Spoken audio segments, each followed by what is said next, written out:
we're going to conclude Hamlet here, and begin with the play within the play, presented in front of the king and his wife in order to see their reactions, because he is trying to not just teach with his theater, but learn from his theater, because we respond to just and unjust actions with recognition and with guilt. So there's a mirroring effect there, even on the audience. The audience is a sort of a mirror. So there's lots of analogies that can be used of the theater that can be applied to life in general. And Shakespeare's interested in all of them here. So let me pick that up, Act 3, Scene 2, line 80 and so forth. So sound a flourish, a Danish march, enter trumpets and kettle drums, King, Queen, Polonius, Ophelia, Rosencrantz, Guildenstern, and other lords attendant with the guard carrying torches. Hamlet.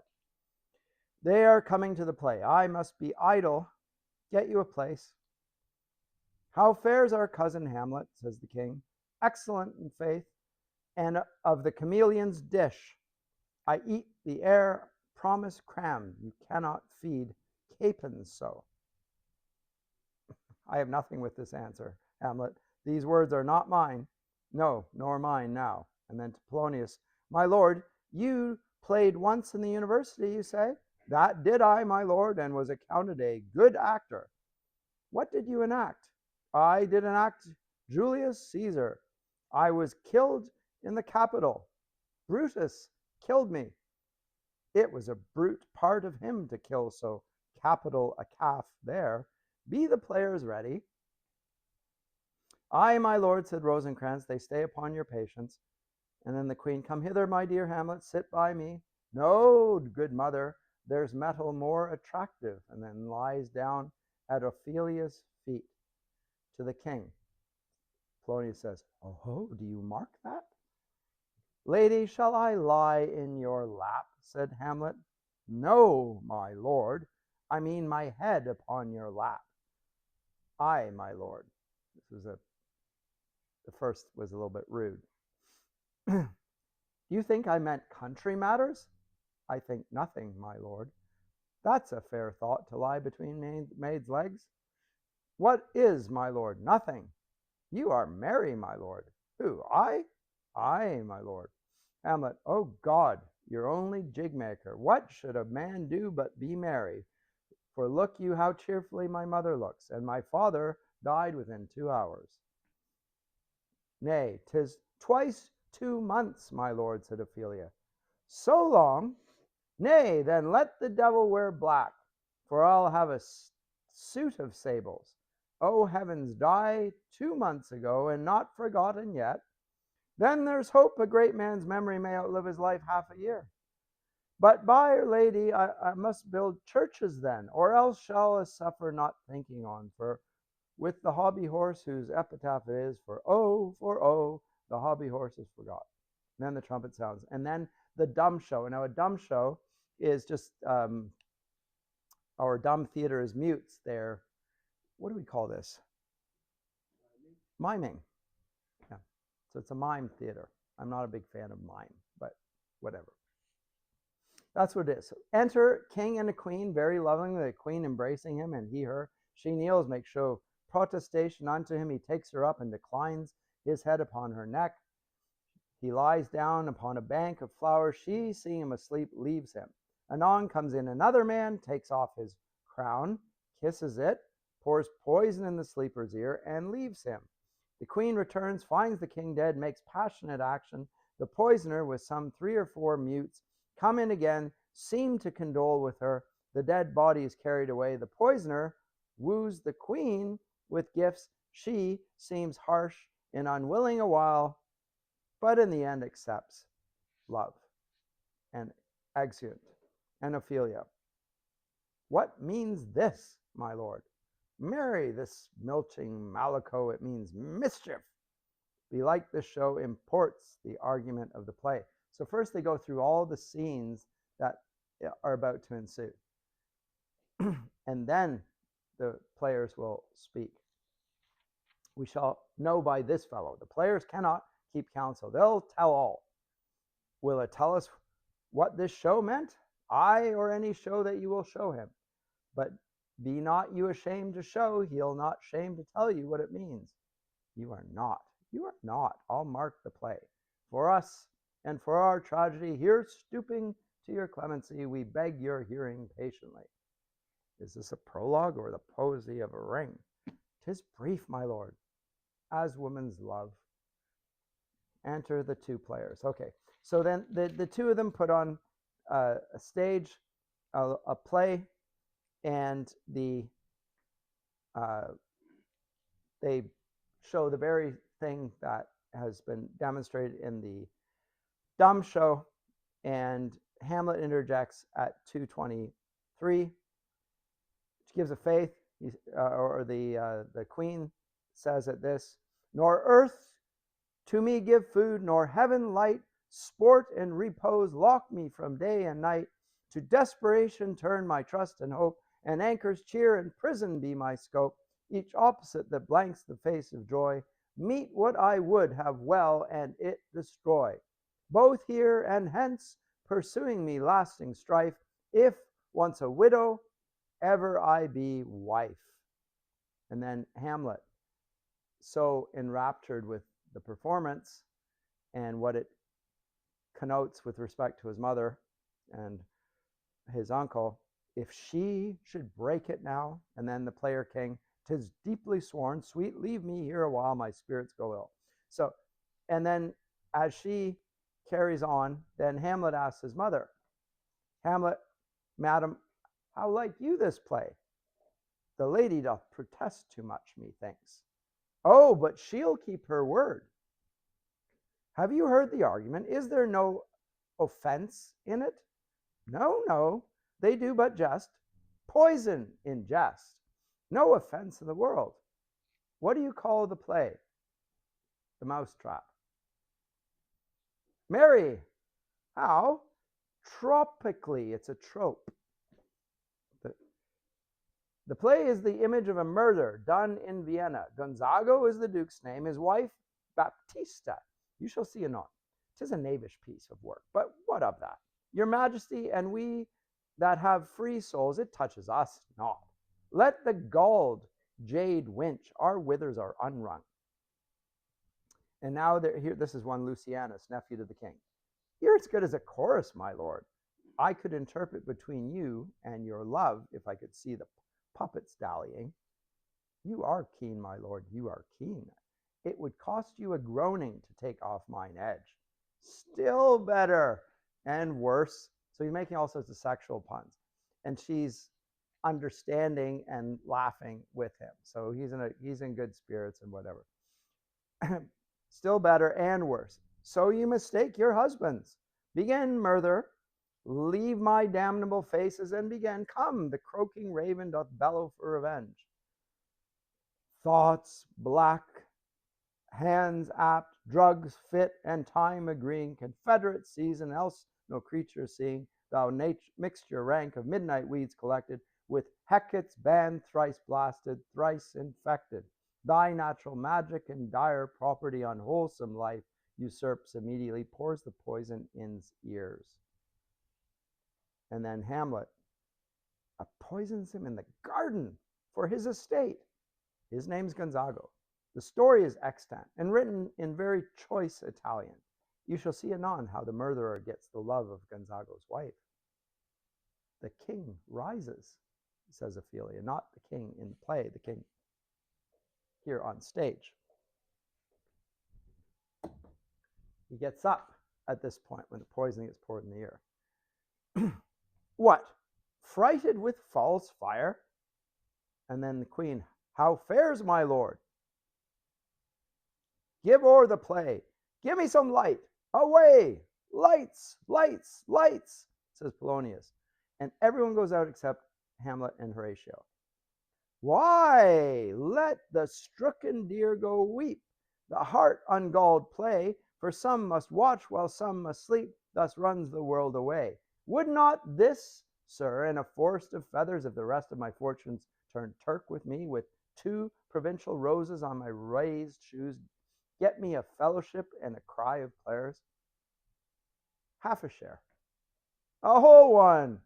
Aye, for thou dost know, O Damon dear, this realm dismantled was of Jove himself, and now reigns here a very, very Padrock.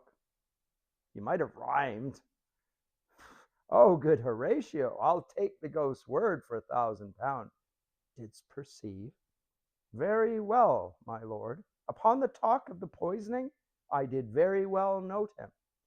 Aha! Come, some music, come the recorders, for if the king like not the comedy, why then belike he likes it not. Perdie, come some music. And now Rosencrantz and Guildenstern come in, and so forth. Probing him, testing him, etc. But note that both Hamlet and Horatio have seen the king's reaction and saw guilt on him. So they are now persuaded of this. I'm going to skip over the Rosencrantz and Guildenstern passage and the back and forth with Polonius. And I'll just read his concluding speech, Hamlet's, as he exits the stage, Act 3, Scene 2. Hamlet says, I will say so. Out he goes. And then by and by it is easily said, leave me, friends, and everyone gone. And now Hamlet alone on stage once more. 'Tis now the very witching time of night, when churchyards yawn and hell itself breathes out contagion to this world. Now could I drink hot blood and do such bitter business as the day would quake to look on. Soft, look soft now to my mother. O heart, lose not thy nature. Let not ever the soul of Nero enter this firm bosom. Let me be cruel, not unnatural. I will speak daggers to her, but use none. My tongue and soul in this be hypocrites. How in my words somever she be shent, to give them seals never my soul consent. So now he's going to go speak to his mother, having seen all this. Not to execute vengeance upon her, but so in between Act 2, Scene 3, the king, Rosencrantz, Guildenstern, now the king, having heard this, knows that Hamlet's on to him. And he knows, and Hamlet knows what he knows about the king, but the king also knows that Hamlet is feigning madness. So now, but Gertrude does not know. The mother doesn't know. So he can't just act. He wants to, if he wants to preserve the marriage and some semblance of legitimacy, he has to get rid of him in a secretive way. So he brings in Rosencrantz and Guildenstern, and he sends them to take Hamlet to Britain. And when they arrive, kill him. Give them papers to do so. Give them, at the end of this voyage, have them open this up, and when they open it up, say, kill this guy. And Rosencrantz and Guildenstern sent with this embassy. Now, are they aware of what the contents of the letter is? They probably have some idea. They don't know, but I think they've got enough of an idea to know that they're being the workers of something ill here. They're not being loyal to their friend, that's for sure. That doesn't mean they realize they're sending their friend to his murder. But anyway, but the king, I like him not, nor stands it safe with us to let his madness range. Therefore, prepare you. I your commission will forthwith dispatch, and he to England shall along with you. The terms of our estate may not endure hazard so near as doth hourly grow out of his brows. We will ourselves provide, said Guildenstern. Most holy and religious fear it is to keep those many, many bodies safe that live and feed upon your majesty. Anyway, but he sends them away. Polonius comes in and tells the king that Hamlet's going to go visit his mother. So, my lord, line 28, he's going to his mother's closet. Behind the arras, I'll convey myself. I think we had this last time. I'll convey myself to hear the process. I'll warrant she'll tax him home. And as you said, and wisely was it said, 'tis meet that some more audience than a mother since nature makes them partial, should o'erhear the speech of vantage. Fare you well, my liege. I'll call upon you ere you go to bed, and tell you what I know. Thanks, dear my lord. Now he's left on his own. The king, Claudius, we have an insight into his thoughts for the first time. Oh, my offense is rank. It smells to heaven. It hath the primal eldest curse upon it. Original sin. And worse than that, the sin of Cain, a brother's murder. Pray can I not, though inclination be as sharp as will. My stronger guilt defeats my strong intent. And like a man double business bound, I stand in pause where I shall first begin, and both neglect. What if this cursed hand were thicker than itself with brother's blood? Is there not rain enough in the sweet heavens to wash it white as snow? Whereto serves mercy but to confront the visage of offense? And what's in prayer but this twofold force, to be forestalled ere we come to fall, or pardoned being down? Then I'll look up. My fault is past. But oh, what form of prayer can serve my turn? Forgive me my foul murder? That cannot be, since I am still possessed of those effects for which I did the murder. My crown, mine own ambition, and my queen. May one be pardoned and retain the offense? In the corrupted currents of this world, offense's gilded hand may shove by justice, and oft 'tis seen the wicked prize itself buys out the law. But 'tis not so above. There's no shuffling. There the action lies in his true nature, and we ourselves compelled even to the teeth and forehead of our faults to give in evidence. What then? What rests? Try what repentance can. What can it not? Yet, what can it when one cannot repent? O wretched state, O bosom black as death, O limed soul that struggling to be free art more engaged. Help! Angels, make assay. Bow stubborn knees and heart with strings of steel, be soft as sinews of the newborn babe. All may be well. And so he kneels, and then Hamlet enters, seeing his uncle on his knees praying. Catches him there. Enter Hamlet. Now might I do it. Pat. Now, as he is praying, and now I'll do it. And so he goes to heaven, and so am I revenged. That would be scanned. A villain kills my father, and for that I, his sole son, do this same villain send to heaven. Why, this is higher in salary, not revenge. It took my father grossly, full of bread, with all his crimes broad blown, as flush as May, and how his audit stands, who knows save heaven? But in our circumstance and course of thought, 'tis heavy with him. And am I then revenged to take him in the purging of his soul, when he is fit and seasoned for his passage? No. So he's got his sword out and he's pointing towards him. And then it's just up sword. I'm not going to kill him now because of the inequality of the outcome. My father's probably in hell. Based on what I see here, who knows? Maybe I'm being deceived in all this. But this man's going to go to heaven. That's not vengeance. I'm doing the devil's bidding there. You know, in terms of the justice of the situation. No, up sword. And thou a more horrid hent, when he is drunk, asleep, or in his rage, or in the incestuous pleasure of his bed, at game, a swearing, or about some act that has no relish of salvation in it. Then trip him, and that his heels may kick at heaven, and that his soul may be as damned and black as hell, whereto it goes. My mother stays this physic, but prolongs thy sickly days. And then the king, and then he leaves the stage, and the king's left. And what Hamlet didn't realize is that My words fly up, my thoughts remain below. Words without thoughts never to heaven go. So he would have gone anyway. Like he hasn't actually prayed. He couldn't pray. He didn't want to pray. He wanted the outcome of what he committed. Irrespective of that, remember, in the Lutheran view, you do not need you don't need last rites. Your sins are forgiven. You don't have to forgive them right at the very end, the last words that you say, in order to prevent the sins that blight you from being held against you.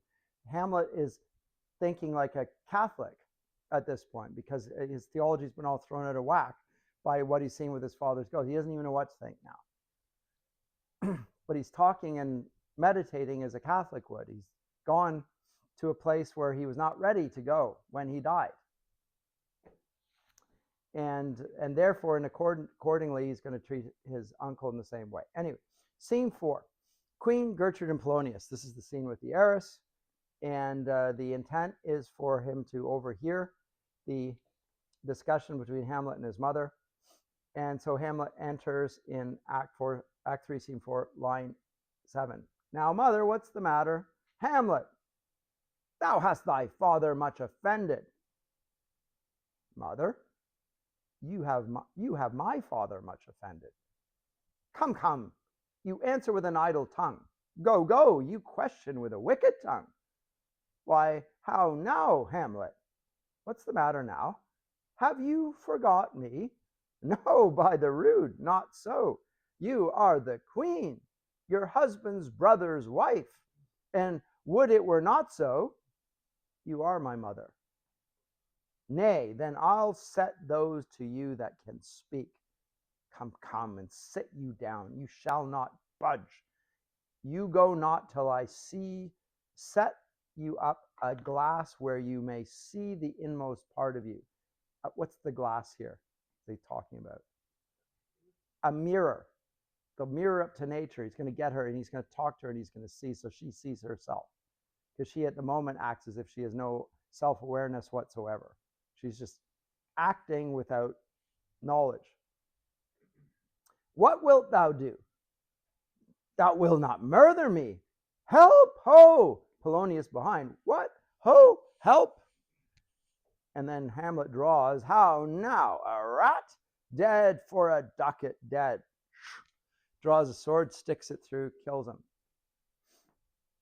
And then, of course, oh, I am slain. Oh me, what hast thou done? Name, I know not. Is it the king? Oh, what a rash and bloody deed is this. A bloody deed. Almost as bad, good mother, as kill a king and marry with his brother. As kill a king? Aye, lady, it was my word. Parts the arras or the curtains and sees that it's actually Polonius.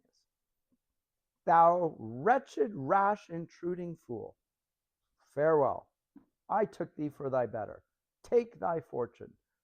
Thou find'st to be too busy is some danger. Leave wringing of your hands. Peace, sit you down, and let me wring your heart, for so I shall, if it be made of penetrable stuff, if damned custom has not brassed it so that it be proof and bulwark against sense. What have I done, that thou darest wag thy tongue in noise so rude against me? Such an act that blurs the grace and blush of modesty, calls virtue hypocrite, takes off the rose from the fair forehead of an innocent love, and sets a blister there, makes marriage vows as false as dicers' oaths. Oh, such a deed as from a body of contraction plucks the very soul, and sweet religion makes a rhapsody of words. Heaven's face does glow o'er the solidity and compound mass with heated visage, as against the doom, as thought sick as the act. Ay me, what act? That roars so loud and thunders in the index. So now he takes out from around on his chest, he's got a picture of his father. It's not a photograph, it's a little painting. Yeah. Look upon this picture. And on this, because you've got the two here. Here's my father, here's my uncle. Look upon this picture and on this, the counterfeit presentment of two brothers. See what a grace was seated on this brow. Hyperion's curls the front of Jove himself, an eye like Mars to threaten and command, a station like the herald Mercury now new lighted on a heaven-kissing hill, a combination and a form indeed, where every god did seem to set his seal to give the world assurance of a man. This was your husband. Now, look you now what follows. Here is your husband, like a mildewed ear, blasting his wholesome brother. Have you eyes? Could you on this fair mountain leave to feed and batten on this moor? Ha! Have you eyes? You cannot call it love, for at your age the heyday in the blood is tame. It's humble and waits upon the judgment. And what judgment would step from this to this? Sense sure you have, else you could not have motion. But sure that sense is apoplexed, for madness would not err, nor sense to ecstasy was ne'er so thralled, but it reserved some quantity of choice to serve in such a difference. What devil was it that thus hath cozened you at hoodman blind? Eyes without feeling, feeling without sight, ears without hands or eyes, smelling, sans all, or but a sickly part of one true sense could not so mope. Oh shame, where's thy blush? Rebellious hell, if thou hast mutiny in a mute matron's bones, to flaming youth let virtue be as wax and melt in her own fire. Proclaim no shame when the compulsive ardor gives the charge, since frost itself as actively doth burn, and reason panders will. O Hamlet, speak no more. Thou turn'st my eyes into my very soul, and there I see such black and grained spots as will not leave their tinct. Nay, but to live in that rank sweat of an enseamed bed, stewed in corruption, honeying and making love over the nasty sty. Oh, speak to me no more. These words are like daggers entering into my ears. No more, sweet Hamlet, a murderer and a villain, a slave that is not 20th part the tithe of your precedent lord, a vice of kings, a cut purse of the empire and the rule, that from a shelf the precious diadem stole and put it in his pocket. No more, says the queen. And then the ghost comes in. But he's been really harsh with his mother, but accurate. But he's a king of shreds and patches, save me and hover me over with your wings, you heavenly guards. What would your gracious figure? Because he sees the ghost come in at this point, and she doesn't. So there's a difficulty in the presentation. Ghost comes in, he sees the ghost, she doesn't see it. It's just like in Macbeth, where some can see and some can't, but Hamlet only can see him. Alas, he's mad. Do you not come your tardy son to chide? That lapsed in time and passion lets go by the important acting of your dread command. Oh, say, do not forget this visitation is but to whet thy most almost blunted purpose. But look, amazement on thy mother sits. Oh, step between her and her fighting soul. Conceit in weakest bodies, strongest works. Speak to her, Hamlet. How is it with you, lady? Alas, how is it with you, that you do bend your eye on vacancy, and with the incorporeal air do hold discourse? Forth at your eyes your spirits wildly peep, and as the sleeping soldiers in the alarm, your bedded hair like life in excrements start up and stand on end. O gentle sun, upon the heat and flame of this distemper, sprinkle cool patience. Whereon do you look? On him. So he sees, she doesn't. Anyway. And the ghost enters in, and she tells him, or he tells her rather, that she must no more sleep with his uncle. Avoid this. She's convicted by the intercession and so forth. And asks him, what shall I do? And that's it. So when the bloat king tempts you again to bed, pinch wanton on your cheek, call you his mouse, and let him for a pair of reachy kisses, or paddling in your neck with his damned fingers, make you ravel all this matter out, that I essentially am not in madness, but mad in craft. 'Twere good you let him know. For who's that but a queen fair, sober wise would from a paddock, from a bat, a jib, such dear concernings hide? Who would do so? No, let them go. Be assured. Don't let them know. If words be made of breath and breath of life, I have no life to breathe what thou hast said to me. I must to England. You know that? Alack, I had forgot. 'Tis so concluded on. There's letters sealed, and my 2 schoolfellows, whom I will trust as I will adders fanged, they bear the mandate. They must sweep my way and marshal me to knavery. Let it work, for 'tis the sport to have the engineer hoist with his own petard. And it shall go hard, but I will delve 1 yard below their minds and blow them at the moon. Oh, 'tis most sweet when in one line 2 crafts directly meet. This man shall set me packing. I'll lug the guts into the neighbor room. He's talking about this man, as in Polonius. Mother, good night indeed. This counselor is now most still, most secret, and most grave, who in this life was a foolish, prating knave. Come, sir, to draw toward an end with you. Good night, mother. So now Act 4. So now the stage is set. He has drawn his mother to his side. His mother has clearly decided that she's going to be with her son rather than with her husband. She's still in a perilous place, but at least he's won her over. And he's been encouraged to vengeance. So scene 4, Act 4 rather, scene 1. After the killing of Polonius, we can see that Hamlet can only act when he doesn't think. When there's no moment to reflect. When he has a moment to reflect, he seems to hesitate. Although, truthfully, we have not yet had an opportunity to see him since the play, within the play. He intends to execute vengeance, and the ghost comes in and makes sure that he is going to do that. One of the questions that arises out is whether it is even important for Hamlet to confront his mother. And I think it is. And I also think that this is also realistic on Shakespeare's part, because Hamlet does not want to only be a revenge tragedy hero. He wants to restore order and as much justice as he can. And he almost seems to have a missionary zeal to convert his mother and convince her that his father is, or his uncle is, the embodiment of evil.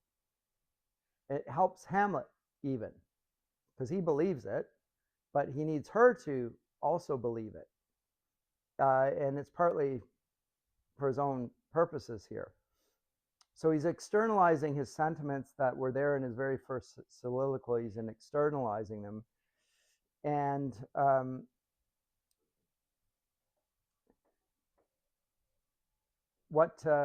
it's a quote here from Sir Philip Sidney in my notes here, that tragedy should show the greatest wounds or ulcers and show the uncertainty on which the world is based as a prerequisite to healing it.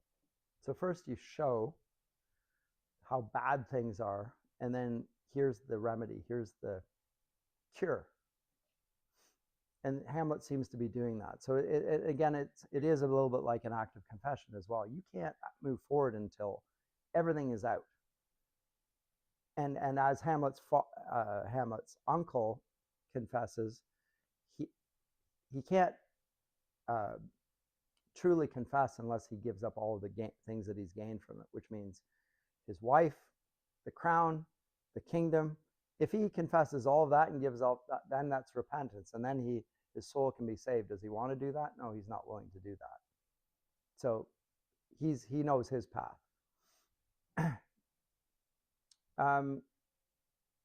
So he's not a typical revenge tragedy hero. He is a little bit more deliberate than that and thoughtful. And he needs to restore a moral order. This is why I say he's a virtuous character, and this is what's admirable about him. He wants a moral order to be restored. Now, if the ghost had been visible, it would actually subvert Hamlet as the authority with his mother in this scene.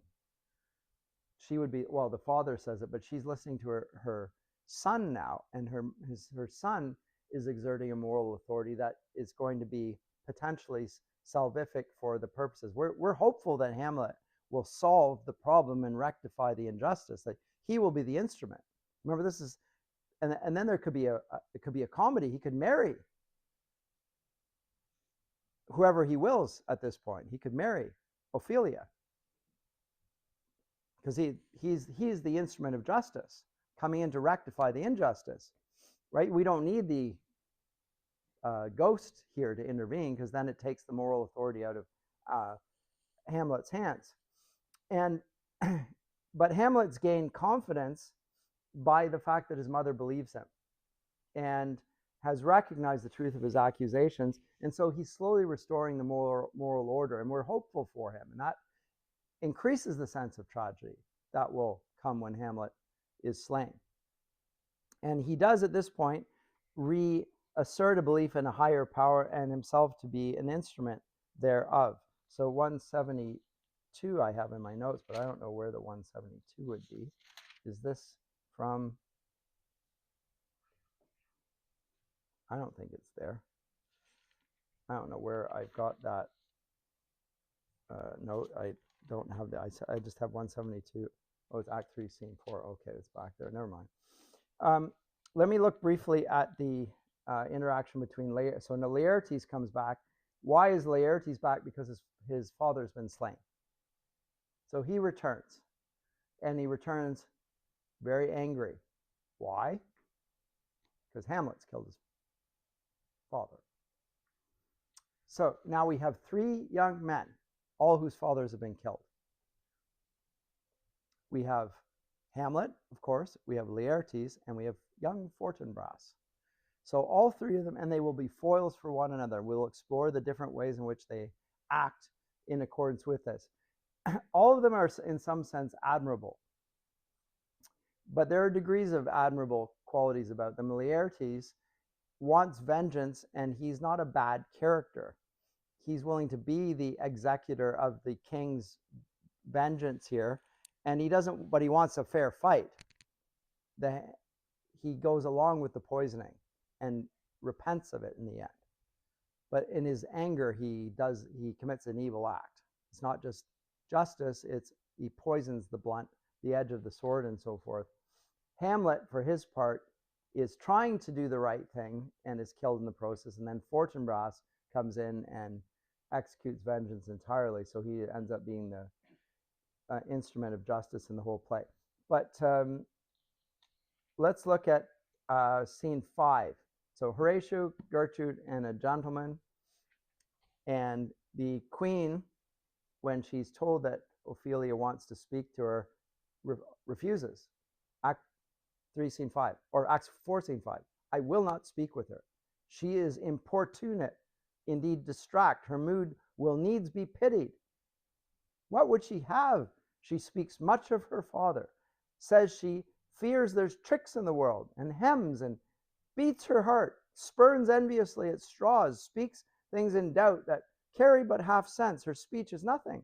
Yet the unshaped use of it doth move the hearers to collection. They yawn at it, and botch the words up fit to their own thoughts, which as her winks and nods and gestures yield them, indeed would make one think there might be thought, though nothing sure, yet much unhappily.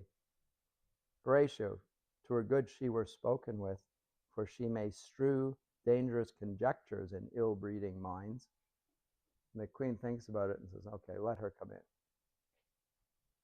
And then to herself and to the audience, O my sick soul, as sin's true nature is, each toy seems prologue to some great amiss. So full of artless jealousy is guilt, it spills itself in fearing to be spilt. She's worried about being exposed herself in the whole process. She's carrying this guilt around.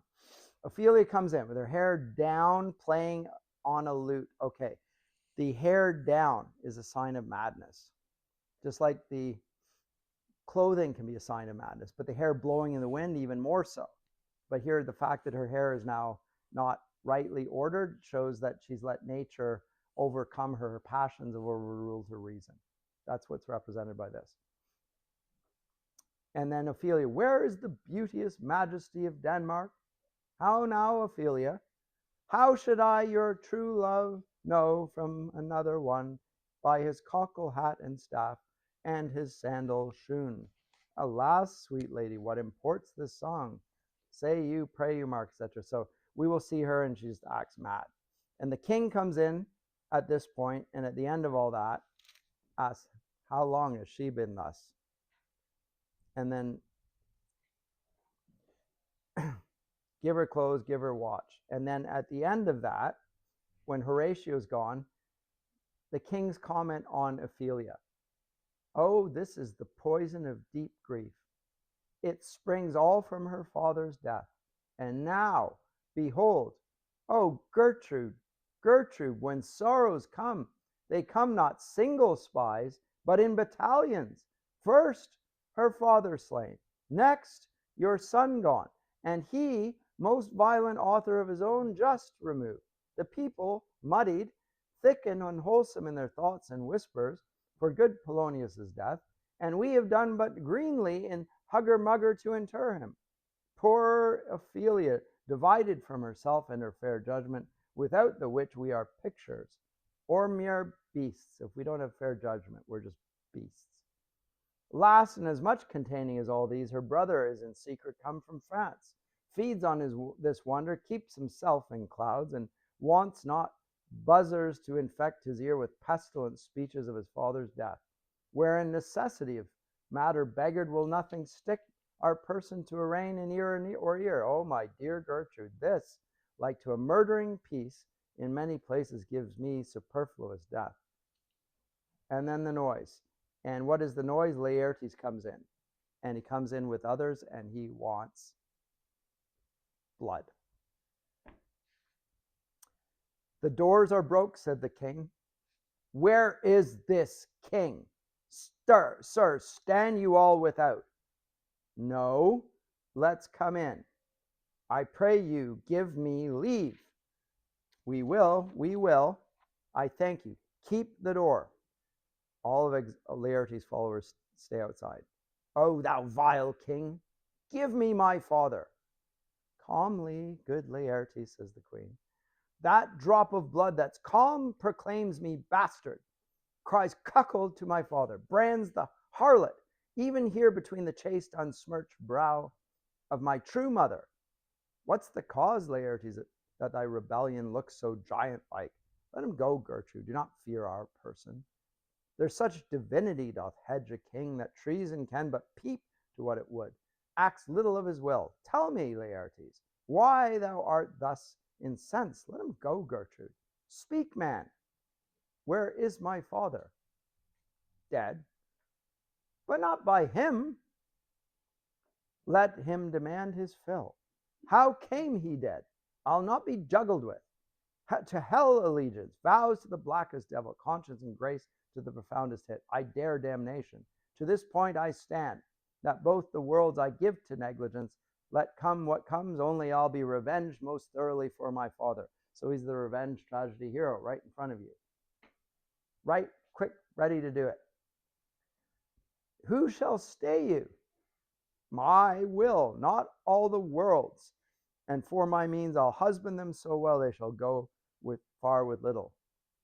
And then the king, good Laertes, if you desire to know the certainty of your dear father, it's writ in your revenge that swoop stake you will draw both friend and foe, winner and loser, none but his enemies. Will you know them then? To his good friends thus wide I'll ope my arms, and like the kind life-rendering pelican, repass them with my blood. Now, this allusion to a pelican giving blood is a image of Christ that was used in the medieval period. Again, Shakespeare likes to use this image. Like he'll bite his own side, and the blood from the side of the pelican feeds the little birds. You can see it in medieval heraldry and so forth. To them I will give life. They will be of my own body even. Why? Now you speak like a good child and a true gentleman, that I am guiltless of your father's death, and am most sensibly in grief for it. It shall be as a level to your judgment appear as does to your eye. And then Ophelia comes in, and he sees her absolutely he sees her mind overthrown. And so this adds to the horror of the scene. And then eventually, to conclude the scene 5, the king tells him, Laertes, I must commune with your grief, or you deny me right. But go apart. Make choice of whom your wisest friends you will, and they shall hear and judge twixt you and me. If by direct or by collateral hand they find us touched, we will our kingdom give, our crown, our life, and all that we call ours, to you in satisfaction. But if not, be you content to lend your patience to us, and we shall jointly labor with your soul to give it due content. Let this be so. His means of death, his obscure funeral, no trophy, sword, nor hatchman o'er his bones, no noble right, nor form ostentation, cry to be heard, as 'twere from heavens to earth, that I must call it question. So you shall. Okay. So I'm going to skip over this. And now the king and Laertes. Now, what the king does in scene 7 is set him up for vengeance on Hamlet, and misleads him, and tells him that Hamlet is the cause of his father's death, and proposes a way for him to get vengeance on Hamlet in this scene. I'm going to skip over it to go to Act 5, because Act 5 is not short, and there's too much substance in it for me to skip over, unlike that. So it's not that it's unworthy, it's just that Act 5, Scene 1 is more worthy. So this is the graveyard scene, the famous graveyard scene in which Hamlet and Horatio, Hamlet here in black, this is Horatio, this is Yorick, and this is the skull, or rather this is the skull of Yorick, who once was Hamlet's babysitter, little playmate, looked after him when he was a boy. He's now dead in the grave. He looks at him and sees what becomes of man in all that, and it leads to, it's a very funny scene. The grave diggers are almost clownish figures. They're common men, and yet there's more to this scene than meets the eye. Why is it included in the play? 2 reasons, probably. First, to explore Hamlet's obsession with death and what comes after it, which we've seen already, marks the whole play. And secondly, to bring to conclusion the death of Ophelia. Oh, I skipped over that. Ophelia drowns herself. We hear that Ophelia fell into the water and basically let herself sink. So, didn't try and save her own life. Did she commit suicide then? That's the question. And if she committed suicide, why is she being buried in a Christian burial site? Because she's not. She took her own life. That's the reason I mention that is that's what the clowns, gravediggers, are going to say. Why is it that she gets to be buried here just because she's well connected? That sort of stuff. So lots of reflection on rank and station and so forth. So Act 5, Scene 1. Enter 2 clowns with spades and mattocks. Is she to be buried in a Christian burial when she willfully seeks her own salvation? Second clown, I tell thee she is. Therefore make her grave straight. The crowner hath sate on her and finds it Christian burial. How can that be, unless she's drowned herself in her own defense? Why, 'tis found so. It must se offendendo. Gets the Latin wrong. Never mind. The whole scene is comic, and they are arguing and they're acting as if jury, as if accuser and defendant and so forth, but get the words all wrong. It cannot be else. For here lies the point. If I drown myself wittingly, it argues an act, and an act hath 3 branches. It is an act to do, to perform, argal. Argal or ergo, she drowned herself wittingly. Nay, but hear you, good man, give me leave.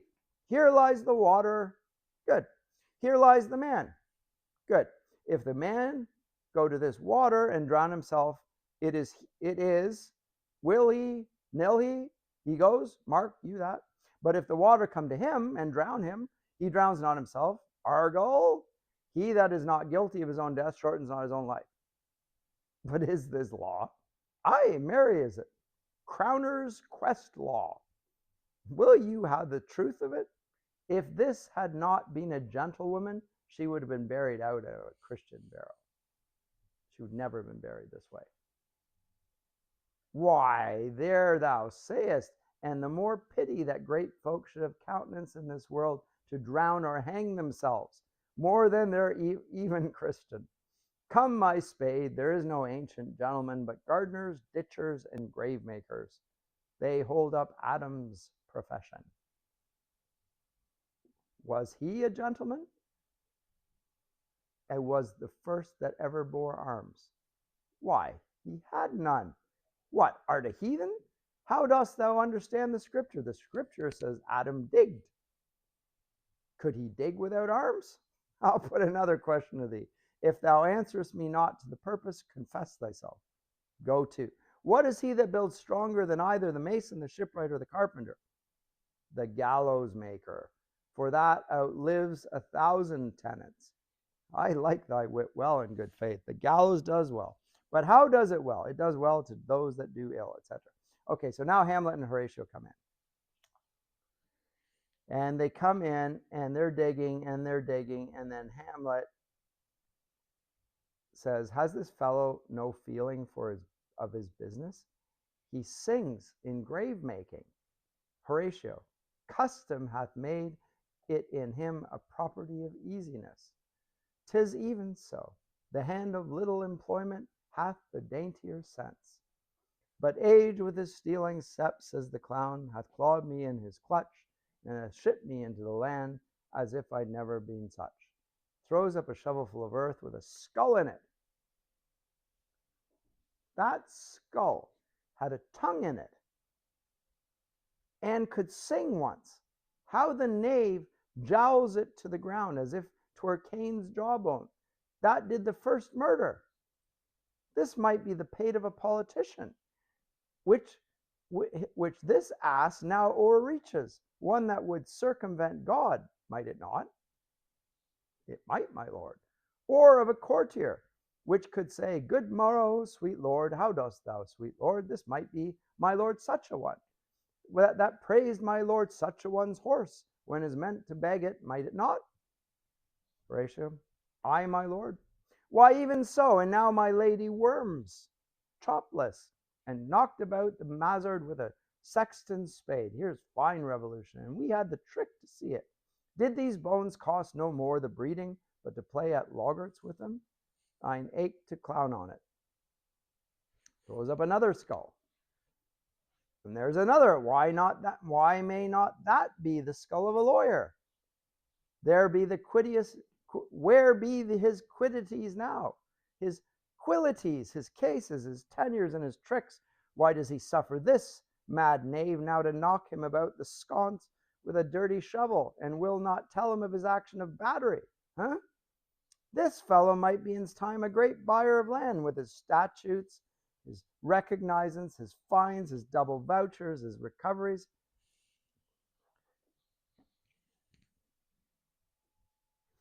Is not parchment made of sheepskins? Aye, my lord, and of calfskins too.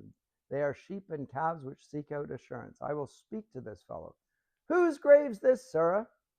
Mine, sir. Oh, a pit of clay for be to made for such a guest is meet. I think it be thine indeed, for thou liest in it. You lie on it, sir, and therefore 'tis not yours. For my part, I do not lie in it, yet it is mine. I do not lie in it. I'm not lying, I'm telling the truth. A little double entendre here. Anyway, thou dost lie in it, to be in it and say it is thine.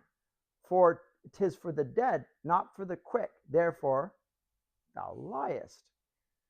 'Tis a quick lie, sir, 'twill away again from me to you. What man dost thou dig it for? For no man, sir. What woman then? For none neither. who is to be buried in it. One that was a woman, sir. But rest her soul, she's dead. How absolute the knave is!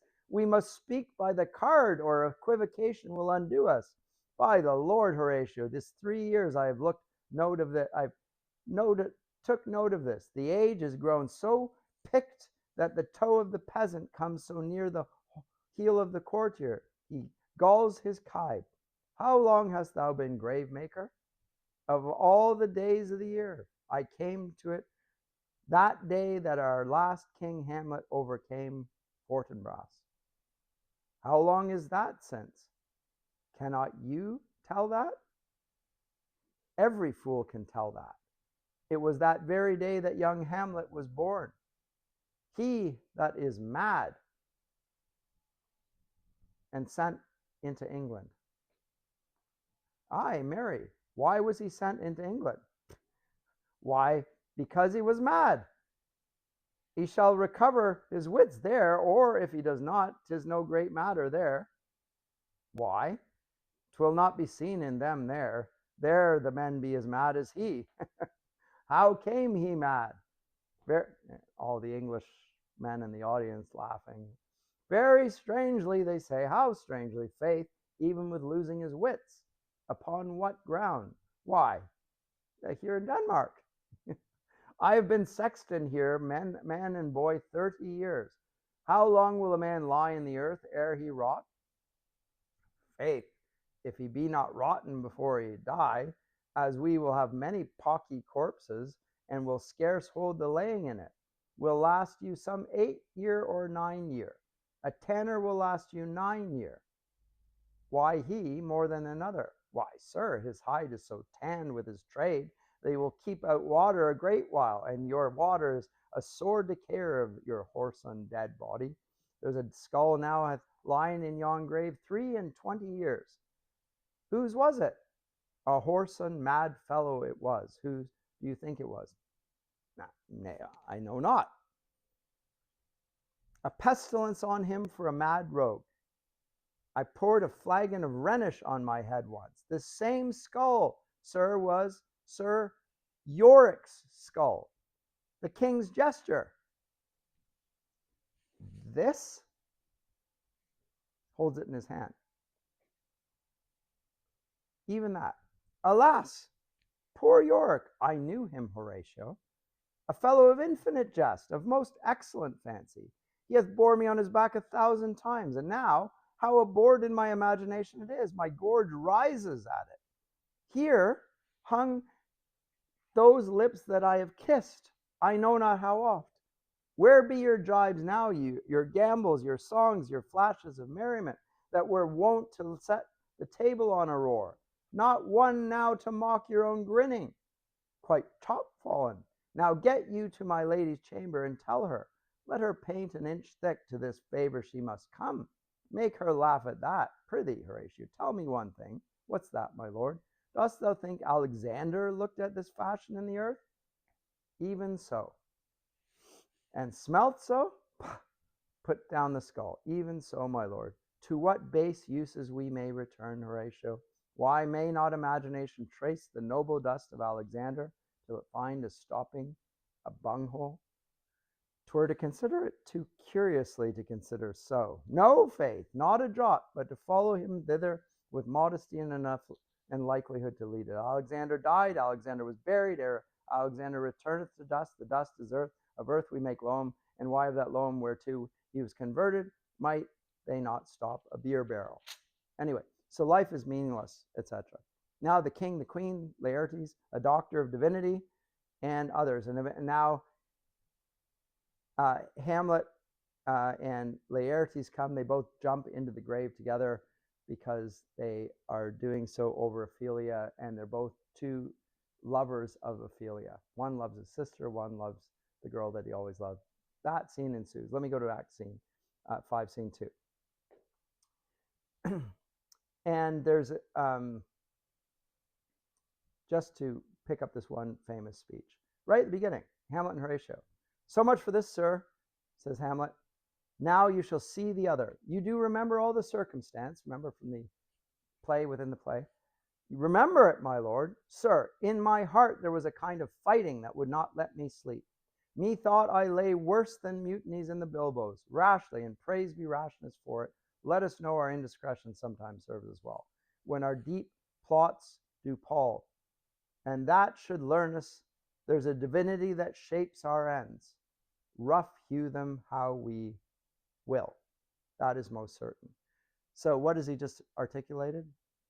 Belief in providence. In all of these things, the hand of providence is there. I didn't see it at first, but now I can see it. There's a divinity that shapes our ends, rough hew them how we will. So we're not the dramaturges. We're part in a play. That's what the play has taught him. That is most certain. Okay, so then the plot and the will, as I say, this it ends up being reasonably lengthy, but let me go to the final scene. And the conflict, because there has been a, okay, so first it's Act 5, Scene 2, the rest of the play is in Scene 2 of Act 5.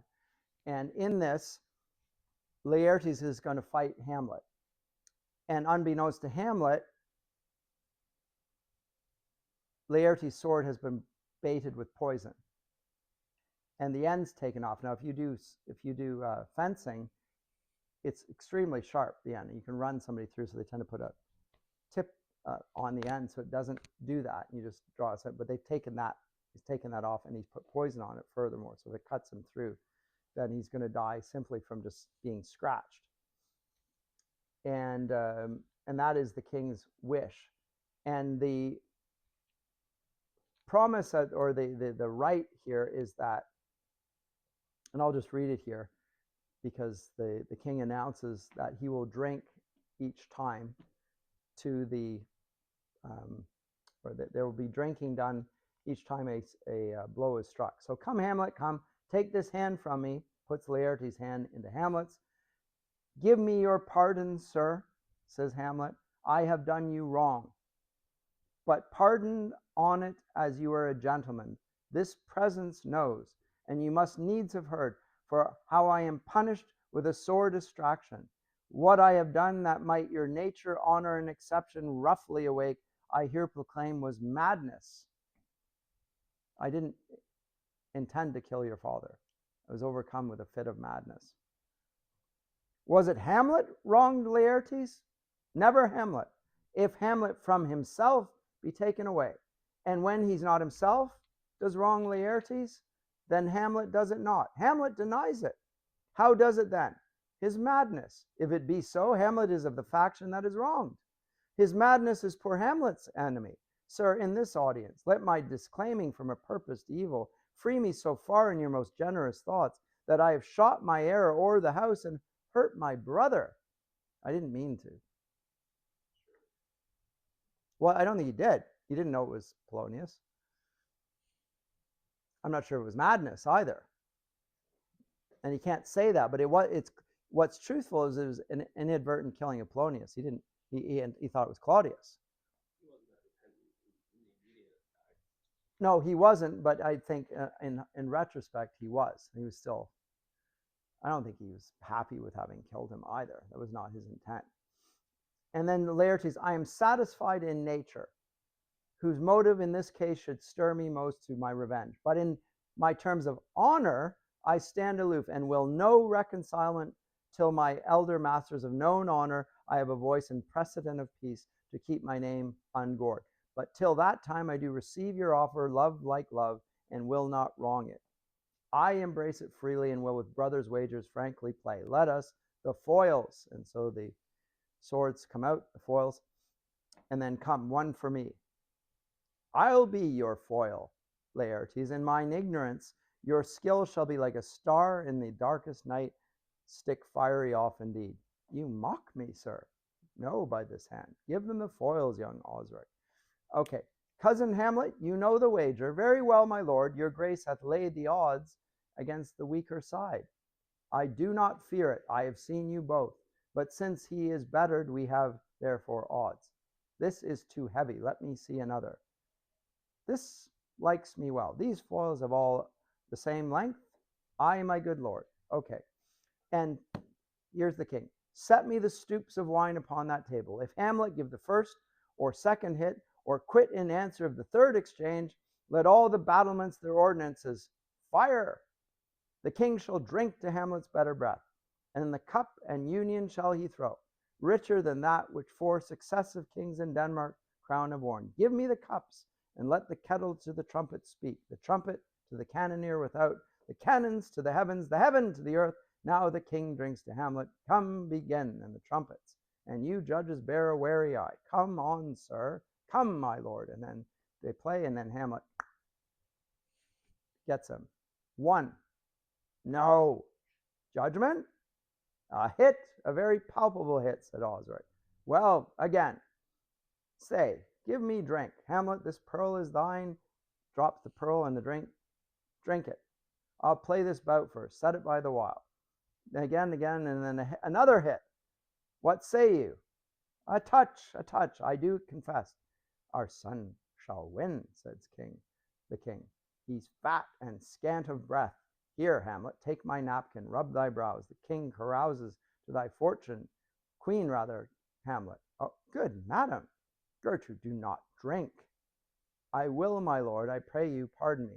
Drinks from the cup which is poisoned. Don't drink it. And then the king aside, it is the poisoned cup. It is too late. I dare not drink yet, madam. By and by, come, let me wipe thy face. O Lord, I'll hit him now. I do not think in it. And yet it is almost against my conscience, Laertes says, because he knows that he's going to have to hit him when he's not ready, and he does. He sticks him in the side when his guard's down, and it's a foul stroke, and the fact that it's poison cuts Hamlet. At any rate, and at this point, then, him having wounded Hamlet, so Laertes wounds Hamlet, then in scuffling they change rapiers. In all of that, he picks up the poison sword, and part them they are incensed, and then Hamlet, nay, come again, and then he wounds Laertes, and then the queen falls. Osric says, look to the queen there, ho, and then there's bleeding all over the place. How is it, my lord? How is it, Laertes? Why, as a woodcock to mine own spring, Osric, I am justly killed with mine own treachery, says Laertes, confessing in full public. How does the queen, said Hamlet. She sounds to see them bleed. No, the drink, oh my dear Hamlet, the drink, I am poisoned. Oh villainy, oh let the door be locked. Treachery, seek it out. And then Laertes, it is here, Hamlet, thou art slain. No medicine in the world can do thee good. In thee there is not half an hour's life. The treacherous instrument is in thy hand, unbaited and envenomed. The foul practice hath turned itself on me. Lo, here I lie, never to rise again. Thy mother's poisoned. I can no more. The king's to blame. The point in venom too, then venom do thy work. And then he sticks the king. So now they're all going to die. And they all do die. At this point, they hear the drums. And now Fortinbras enters right at the end here, with the English ambassadors, with drum, colors, and attendants. And then Fortinbras, where is this sight? What is it you would see, said Horatio? If aught of woe or wonder, cease your search. This quarry cries on havoc, O proud death. What feast is toward in thine eternal cell, that thou so many princes at a shot so bloodily hath struck? And then the ambassador, the sight is dismal, and our affairs from England come too late.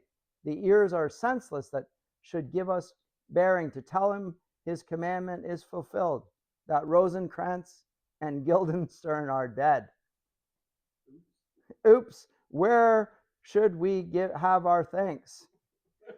Because who's going to thank me for this? Well, Hamlet changed the letter that they carried and said, kill them, not, carry them that give you the... Can I have my reward? Not from his mouth. Had it the ability of life to thank you, he never gave commandment for their death. But since so jump upon this bloody question, you from the Polack wars and you from England are here arrived, give order that these bodies high on a stage be placed to the view, and let me speak to the yet unknowing world how these things came about. So shall you hear of carnal, bloody, and unnatural acts, of accidental judgments, casual slaughters, of deaths put on by cunning and forced cause, and in this upshot, purposes mistook fallen on the inventor's heads. All this can I truly deliver. And then Horatio, let us haste to hear it, and call the noblest to the audience. For me, with sorrow I embrace my fortune. I have some rights of memory in this kingdom, which now to claim my vantage doth invite me. Of that I shall have also cause to speak, and from this mouth, whose voice will draw on no more, but let this same be presently performed, even while men's minds are wild, lest more mischance on plots and errors happen. Let four captains, says Fortinbras, bear Hamlet like a soldier to the stage, for he was likely, had he been put on, to have proved most royal. And for his passage the soldiers' music and the right of war speak loudly for him. Take up the body, such a sight as this becomes the field, for here shows much amiss. Go bid the soldier shoot. So Fortinbras redeems the whole play because he sees Hamlet as a man of action. And he hasn't acted in vengeance, he's acted in justice, like in a battlefield. So he calls it a battlefield. Bear him hence as such. He's killed what? The mutinous king and his malefactors. So he translates it from a revenge tragedy to a tragedy of justice, and of course thereby fulfills Shakespeare's purposes in drawing together a Christian play. So it's not a revenge tragedy, it's a justice, display of justice in the end. That's the meaning of bearing him from the stage as a soldier, even though he's just slain him in the king's chambers. So Fortinbras interprets it in such a way. And as I say, it's Shakespeare's take on the revenge tragedy, and that is to transform it. Comments, questions? I've well overshot my time. Yes? What about Ophelia? Everyone else who died kind of had something coming, but Yep. it doesn't feel like Ophelia did. Nope, she didn't. Yep. Same thing again. Same thing again, like Cordelia. Yeah, like Cordelia. Yeah. Yeah, she's a very and one of Shakespeare's most famous characters. In both cases, because they are both people of virtue, women of virtue, and yet they die unjustly, and there's nothing that can be done for it. Yeah, and so it's a tragedy in the end. It's not just, it is the tragedy of Hamlet, Prince of Denmark, but Ophelia is part of that. There's no doubt. There's lots of tragedy in there. Is there a purpose to the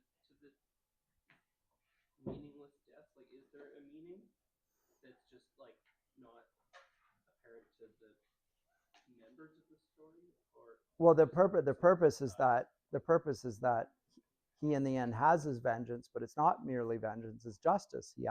He acts like a warrior does on the battlefield. So there's a difference between a just war and a killing. Yeah. So the killing, yes, but there's been no court. So it is just pure vengeance, and this is an illicit act in some sense. By interpreting it this way, he makes it a legal act, more or less. Sort of civil war. It's like a civil war. It's exactly like Macbeth. It's been solved in because the rule of law had been abrogated in this kingdom once the bad king was in power. So now you can do this, and it's, as I say, the way Fortinbras interprets it makes it into exactly that. This was a just war, more or less. So anyway, yes.